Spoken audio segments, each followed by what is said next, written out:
Bienvenue dans Autour de la com, le podcast qui parle de communication au sens large. On est Katia et Jordan de l'agence créative Studiosaurus. Et notre but, c'est de dévoiler les secrets du mot communiquer. Aujourd'hui, nous recevons Alice Wilson. Merci d'avoir accepté notre invitation pour ce 4e épisode du podcast Autour de la com. Bonjour Alice. Bonjour. Bonjour. Alors Alice, ça fait 5 ans que tu es devenue chocolatière, confiseuse et pâtissière à la suite d'une reconversion professionnelle. Alors la première question que j'ai envie de te poser, c'est comment t'es venu le déclic de tout quitter pour vivre de ta passion ? Alors le déclic de tout quitter m'est venu un peu au décours d'un congé maternité. Je m'étais bien reposée, entre guillemets, quand même, avec le bébé, c'est pas évident. Et c'était le moment soit de reprendre mon ancien travail, soit de décider de tourner la page et de tenter l'aventure. Et du coup, je me suis dit, bon, pourquoi pas ? Et tenter l'aventure, pour moi, c'était faire quelque chose dans le domaine culinaire, parce que ça a toujours été ma passion. Et le domaine culinaire, ça pouvait être la pâtisserie, la confiserie. Et il s'est avéré qu'on m'a demandé de faire une guimauve. Les gens ont goûté la guimauve, ils ont trouvé la guimauve géniale et je me suis dit, je serai confiseur. Waouh, tout est parti d'une guimauve. Tout est parti d'une guimauve. Donc du coup, chocolatière, confiseuse, pâtissière, est-ce qu'il y a toujours eu une évidence d'avoir ces 3 casquettes ou une en a amené une autre ? Alors, en fait, la réelle première évidence aurait été d'être pâtissière parce que depuis toujours, je fais des gâteaux.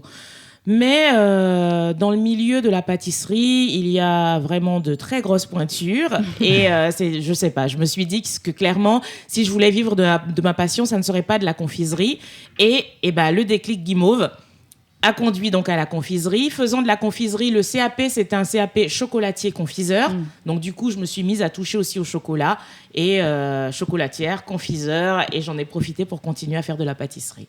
Donc Alice, tu nous as dit que tout était parti d'une histoire de guimauve. Est-ce que la guimauve, c'est ta spécialité ou est-ce que tu as développé depuis une autre spécialité ? Alors, la guimauve, c'est ma spécialité. C'est vraiment le produit phare de mon entreprise. D'ailleurs, le nom Nouage de l'entreprise est venu de là. Tout le monde, en dégustant les guimauves, disait « mais elles sont légères comme des nuages ». Et nouage, ça veut dire nuage en créole. Et voilà, c'est comme ça qu'on a trouvé ce nom. Donc vraiment, tout tourne autour de la guimauve. Après, j'ai développé des recettes qui incorporent la guimauve, comme les oursons, chocolat et guimauve. On fait des barres également à la guimauve. Et puis, comme je suis confiseur, je fais aussi des pâtes de fruits, d'autres produits, mais c'est vraiment la guimauve, le produit phare. Dans ces guimauves, pâtes de fruits et tout ce que tu as développé, est-ce que du coup, tu as une recette fétiche ou alors un ingrédient favori que tu adores utiliser ? Alors, j'aime beaucoup travailler les épices, en général, parce que c'est pas quelque chose qu'on retrouve beaucoup dans la confiserie traditionnelle. Et puis, quelque chose qui me tient à cœur, c'est la saisonnalité. Ouais. Par exemple, je fais pas de guimauve à la fraise en hiver, quoi. Voilà. Du coup, qu'est-ce que tu ferais comme guimauve en hiver ? Alors, en hiver, je fais beaucoup de guimauve au chocolat parce que les gens ont besoin d'un peu de réconfort, au caramel. Et puis, malgré tout, j'utilise aussi des fruits. Je peux faire des guimauves à la pomme, au citron, voilà. Comment est-ce que tu fais une guimauve aux fruits ? Comment ça se passe, le procédé ? Alors, c'est très intéressant comme question parce que... en général, pour faire une guimauve aux fruits, les gens utilisent des purées de fruits industrielles. Voilà. Déjà, moi, ma particularité, c'est d'utiliser des vrais fruits. Je vais chercher mes petites fraises ou mes petits citrons. J'en recueille moi-même le jus. Et en fait, le procédé de la guimauve, en soi, il est très simple. C'est le jus du fruit qu'on veut utiliser, un sirop de sucre, de la gélatine. On met la gélatine dans un petit bol, on vient verser dessus le sirop qui est tout chaud. On bat, on incorpore beaucoup d'air. La guimauve, c'est léger. C'est léger, c'est pas trop calorique, c'est léger. plein d'air. Et puis ensuite, on obtient une masse, qui est la masse de guimauve qu'on vient couler dans un cadre. On laisse reposer 24 heures et on vient découper. La guimauve est prête. Ok, donc c'est super naturel en fait. Oui, en vrai, une vraie guimauve, c'est assez naturel. Maintenant, les guimauves qu'on va trouver dans le commerce, il y a plein de conservateurs, etc. Mais sinon, en vrai, sont des ingrédients assez simples. C'est super intéressant. Je m'étais jamais posé la question de comment est-ce qu'on faisait une guimauve en fait. Merci. Est-ce que tu peux nous parler un petit peu de ton entreprise? Nous, avec Jordan, on est allé fouiller ton site internet parce qu'on a une déformation professionnelle et qu'on aime bien les sites internet. Comment ça se passe si on veut commander? Raconte-nous ça. Comment on peut travailler avec toi? Alors, pour travailler avec moi, donc effectivement, il y a le site internet. On va sur le site. Il y a certains produits qui sont en ligne, qui sont nos produits, nos collections permanentes, on va dire. Donc ça, c'est une première partie de notre travail. Mais ce que nous aimons beaucoup aussi, c'est le sur-mesure. Donc vous pouvez aller sur le site et puis il y a une guimauve ou un chocolat que vous aimeriez pouvoir produire pour vous, pour votre entreprise, mais vous ne la voyez pas. Normal, c'est quelque chose qui est propre à vous. Vous nous envoyez un petit mail parce que l'adresse est sur le site. Il y a il y a un formulaire de contact aussi. Et vous nous dites, voilà, moi je veux telle chose avec tel fruit, avec telle forme, etc. Est-ce que c'est possible? Et on revient toujours vers nos clients pour essayer de s'adapter à leurs besoins. C'est super ça. Vraiment, le sur-mesure, c'est une ouais. de nos, c'est vraiment ce qu'on aime faire. Bah ouais. J'imagine pour les cadeaux d'entreprise en fin d'année, ça doit être... Exactement. C'est génial. C'est ce que j'allais dire pour faire des cadeaux et tout ça. Et puis, c'est toujours sympa de se dire que s'il y a un produit qu'on aime, on peut le personnaliser finalement. Oui. Justement, par rapport à ça, est-ce qu'on t'a déjà fait une commande où tu t'es dit, mais qu'est-ce que c'est ou ces associations de saveurs, ou alors cette forme ou cette taille, je sais pas. Oui, on a eu l'une des premières commandes les plus étonnantes qu'on a eues et qui nous a vraiment plu, c'était avec des parfumeurs qui sont venus vers nous en nous disant nous, on développe une gamme de parfums pour une société et les parfums, ça va tourner autour de la lavande, autour du patchouli, ils nous ont donné comme ça plein de senteurs et ils nous ont dit maintenant, créez-nous des guimauves qui vont aller avec ces senteurs-là. Oh, wow. Et oui, ça a été un vrai challenge et c'était super. Et alors la deuxième... Et là, c'était aussi très particulier. C'était une entreprise de cosmétiques qui est assez connue, qui est venue vers nous avec une palette de maquillage. Et qui nous a dit, voilà, ça, c'est notre palette. On va faire le lancement. Et pour le lancement, la journée presse, on veut des guimauves exactement aux couleurs de la palette. Donc, ils voulaient une palette en guimauve. Ouais. Oh, wow. Et donc, ça, c'était un très beau challenge aussi. Ça devait être super joli. Ouais. Est-ce que c'est dur? C'est dur. C'est dur parce que quelque chose qui est important pour moi aussi, c'est de ne pas travailler avec des colorants artificiels. D'ailleurs, même pas des colorants naturels. Je n'aime pas travailler avec des colorants. Et l'idée, c'était que dans la palette, il y avait du bleu, du violet, du jaune, du vert. Il fallait trouver les ingrédients naturels qui allaient pouvoir m'amener ces couleurs-là. Et c'est ce que je fais en général. Quand on me demande une guimauve verte, je ne cours pas chercher un colorant vert. Je me dis, très bien, qu'est-ce qu'on a comme aliment vert qui pourrait m'apporter la couleur? Bon, j'ai pas encore essayé l'épinard. Ça marcherait peut-être, mais par exemple, voilà, quand c'est vert, je prends du thé matcha. Quand c'est bleu, j'ai fait une petite recherche et bim, je suis tombée sur un thé qui donne une couleur bleue aux aliments. Donc, je mets le thé bleu. Donc, voilà, c'est un peu notre façon de travailler pour le sur-mesure. Alors, c'est super intéressant. C'est des questions qu'on ne se pose pas. En fait, nous, on achète dans le commerce et puis on se dit, voilà, ceci est un rose, tu vois. Mais c'est vrai que c'est super ingénieux, en fait, d'aller même chercher, surtout dans le thé. Là, tu parles du matcha et d'un autre thé qui donne la couleur.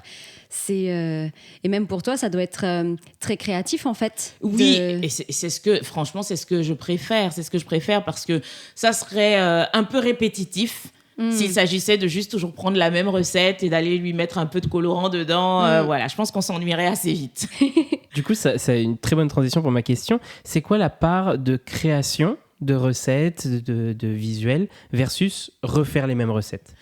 Alors, dans notre entreprise, on a finalement beaucoup de parts de création parce qu'on a une petite gamme qui est permanente, avec des guimauves assez simples, vanille, citron, etc. Mais on s'efforce toujours. Alors, je dis on parce qu'on est deux, en fait, dans l'entreprise. C'est une entreprise qu'on gère, moi et ma sœur. Okay. Et ma sœur, justement, très familiale. Elle a un background artistique et elle est vraiment, du coup, dans toute la partie créativité, que ce soit visuelle, que même dans les goûts, parce que c'est quelqu'un qui adore manger et qui a tout le temps des idées de saveurs qu'elle me soumet. Et donc, oui, la part créative est très importante pour nous et nous essayons chaque mois de créer une nouvelle guimauve, un nouveau produit. C'est un peu de là qu'est venu aussi, on en parlera peut-être plus tard, mais on a des collections comme ça qui sont éphémères, tous les mois, tous les 2 mois, quelque chose de nouveau qui apparaît, c'est hyper important pour nous. Et la guimauve, mais c'est un terrain de jeu fabuleux, parce qu'elle absorbe vraiment toutes les saveurs. Et on peut faire une guimauve, comme je disais tout à l'heure, aux épinards, à la carotte. Un jour, on en a fait une à la carotte violette. L'idée, c'est vraiment, on voit un fruit, un légume, on se dit, pourquoi pas une guimauve. D'accord. Voilà. On a envie de tout goûter. Hein. C'est même les choses qu'on n'aurait pas achetées habituellement. On se dit, une guimauve aux épinards, vas-y. Eh bien, on va passer au petit happening. J'ai dans ma main 2 citations. Il va falloir que tu en choisisses une et que tu nous en parles, nous dire ce que ça t'évoque. Hop là. La pâtisserie est une forme de communication, un moyen de transmettre des émotions et des souvenirs à travers le goût. Est-ce que ça te parle? Ah mais oui. Alors là, on a dit la pâtisserie, mais moi, toutes les formes de création culinaire sont une forme de communication. J'ai pu m'en rendre compte bien avant même de faire ce métier. Alors, c'est rigolo parce que j'ai pu m'en rendre compte d'abord avec mes enfants. Souvent, quand ils étaient un peu tristes ou d'humeur un peu grognon et tout, je me débrouillais pour leur faire quelque chose qu'ils aiment bien. Hyper simple, ils adorent les crêpes. Alors, je faisais une petite crêpe, je la roulais comme ils aiment bien que je la roule, et puis je la leur déposais.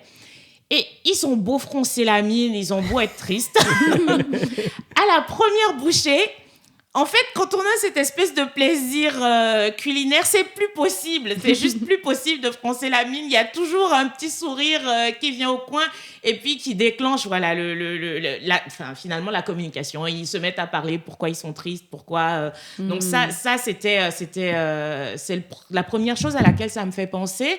Et puis, je me rends compte aussi... quand je fais des petites boutiques éphémères et que je vais au-devant du client...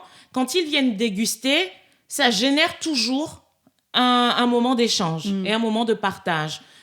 Que ce soit parce qu'ils aiment ou parce qu'ils n'aiment pas, mais il y a toujours quelque chose qui se crée au moment où les gens dégustent quelque chose. Donc oui, je pense que, en tout cas, par le biais de tout ce qui est culinaire et sûrement aussi artistique, tout ça, mais là, on parle du domaine culinaire, oui, c'est une forme de communication. Et moi, j'aime beaucoup aussi, c'est aussi effectivement un moyen de transmettre des émotions. Parce que moi, je mets beaucoup de passion dans ce que je fais. Et c'est toujours un plaisir quand les gens, ils dégustent et puis ils disent « Mais on sent tellement que vous aimez ce que vous faites. » Et je me dis « Bah oui, du coup, l'émotion, elle est passée. » quoi. C'est sûr que quand tu nous parles, tu as les yeux qui pétillent et on voit vraiment la passion. C'est trop chouette. Ouais, ça me donne envie de manger des crêpes aussi. C'est vrai. Mais c'est ça, là, tu parles de transmission d'émotions et il se passe un échange finalement. Ouais. Et nous, c'est pour ça qu'on t'a fait venir aujourd'hui. Nous, le podcast, il est né de l'envie de parler de ce que ça voulait dire la communication pour d'autres corps de métier. Parce que nous, c'est très évident ce que ça veut dire pour nous, communiquer pour une agence de com. Mais c'est en parlant avec nos amis et d'autres professionnels, on s'est dit « Hey, mais c'est super intéressant, en fait. » Donc, notre question du jour, ça serait... une de nos questions du jour, c'est qu'est-ce que ça veut dire pour toi, communiquer? Alors, pour moi, communiquer, c'est exprimer mon ressenti, ma passion, mes envies aussi, par différents biais. Voilà, pour moi c'est ça. C'est pouvoir échanger avec les personnes qui sont en face de moi sur ce que je fais, sur ce que j'aime, sur ce que je n'aime pas. Bah, quelque part, c'est échanger une part de moi. Ouais, la communication. Voilà. Une part de toi que tu nous transmets à l'oral ou que tu nous transmets via par d'autres, tes jolies guimauves et toutes tes créations. Ouais. C'est super. Donc, tu nous disais qu'il y avait cette idée de communiquer une part de toi par le langage ou à travers tes jolies créations. Est-ce qu'il y a un moment où tu t'es dit « Waouh, il s'est passé quelque chose au niveau de la communication dans ce moment où tu t'es dit « Communiquer, c'est vraiment la clé de ce que je fais ». Le fameux moment, parce que c'est peut-être pas tout à fait la réponse, mais c'est quelque chose du même ordre. C'est par exemple... Lorsque j'ai fait mes premières dégustations de guimauve, j'ai rencontré beaucoup de gens qui n'aimaient pas du tout la guimauve et qui ne voulaient même pas goûter, en fait.